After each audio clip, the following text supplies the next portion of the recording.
there was. Let us create humankind in our image, to be with us, to be like us, to be loved by us, and to be loved by them. And there was humankind.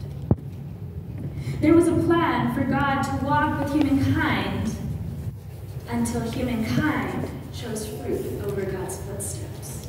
And because humankind chose fruit over God's footsteps, there was a plan for God to walk with humankind again. That is what we remember this Monday. That is why we rejoice during Christmas time, because the Word became flesh and made his dwelling among us.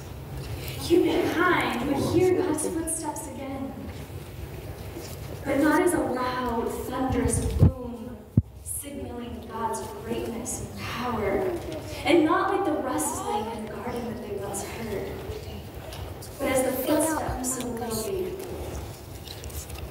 The Word became flesh and had to learn to walk, to be able to walk with humankind again. Imagine Mary and Joseph's joy as they watched baby Jesus taking his first steps. Did they understand as they watched him?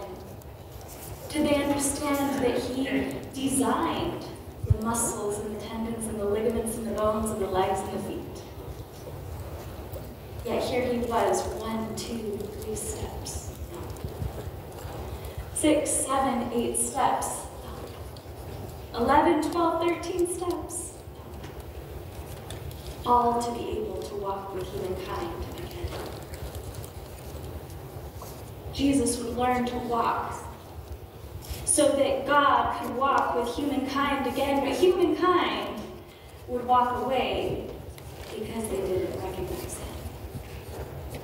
John 1, verses 10 through 11 say this: he was in the world, and though the world was made through him, the world did not recognize him.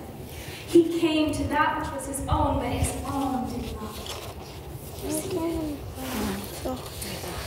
I found this Christmas Stories book by Max Lucado, and in it he has some stories from some of his other books as well. And I wanted to share this one with you because he tells the story of a man whose life was misery. And it says that the days were cloudy and the nights were long, and Henry didn't want to be unhappy, but he was. With the passing of the years, his life was changed.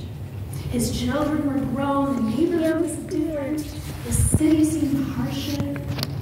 He was unhappy. He decided to ask his minister what was wrong. Am I unhappy because of some sin that I committed? Yes, the wise pastor replied. You have sinned. And what might that sin be? Ignorance, Henry replied. The sin of ignorance. One of your neighbors is the Messiah in disguise, and you have not seen him. The old man left the office stunned. The Messiah is one of my neighbors? He began to think of who it could be. Tom the butcher? No, he's too lazy. Mary, my cousin down the street? No, she's too prideful. Aaron the paper boy? No, he's too indulgent. The man was confused. Every person he knew had defects. But one was the Messiah. He began to look for him. He began to notice things that he hadn't seen. The grocer often carried the sacks to the car over these. Maybe he's the Messiah. The officer often stood at the corner and smiled at the children. Could it be him? And the young couple that moved next door, how kind they are to their cat. Maybe one of them. With time, he saw things and people he'd never seen. And with time, his outlook on life began to change. The bounce returned to his step, and a friendly sparkle was found in his eye. When others spoke, he listened. After all, he might be hearing the voice of the Messiah. When anyone came and asked for his help, he responded. After all, the Messiah might be in need of assistance. This change of attitude was so significant that someone asked him why he was so happy. I don't know, he answered.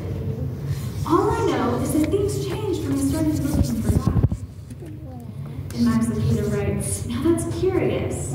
The old man saw Jesus because he didn't know what he looked like. The people